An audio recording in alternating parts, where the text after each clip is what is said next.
So I'm curious to know, comparing to when you give your students the methodology to live a more synchronous life, do you even concern yourself with expected outcome? That's a good question. Or is it just listening to the internal knowing, the internal wisdom, the higher self? It could be a good thing. Let me just go for it. Take the first step and the next and the next and live in the present moment rather than trying to project forward what the expected outcome may be, 10x or 2x or whatever. Does that make sense? There's two things I want to answer there.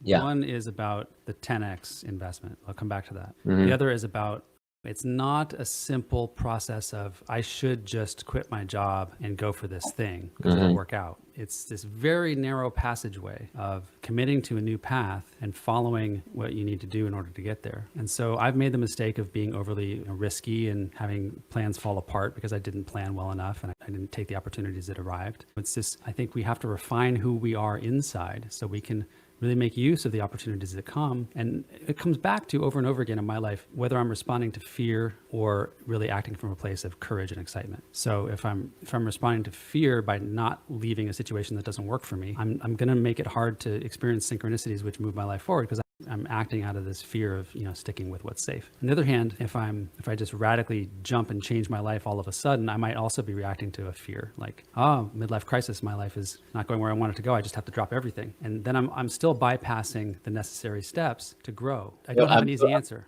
I'm so glad that you're talking about this because in my mind, it's a narrow path, right? Maybe an analogy would be a narrow bridge, right? Too much to the left, no good. Too much to the right. So there's a middle way that's harmonious that will lead you towards the life that you desire.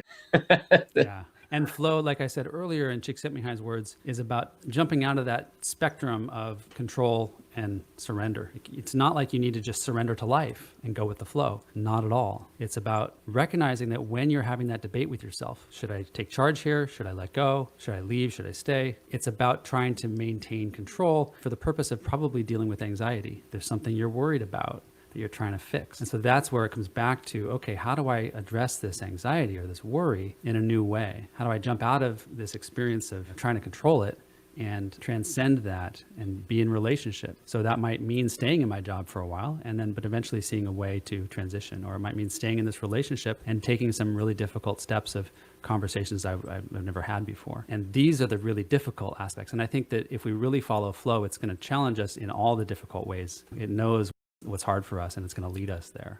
Yeah, personally for me, the two gauges that I follow is one, what's my intention / purpose? What is it that I want to create? And then two, what's the flow, right? What's my emotion? Because emotion is the fuel that energizes my intention. So how do I feel about it? Do I feel really shitty right now? Or am I feeling excited and alive, even though it may be hard, as an example? So follow that. So those are some of the simplistic ways that I can reduce. So that way I can navigate, rather, otherwise it's way too complicated of a multifactorial equation for me to even do it.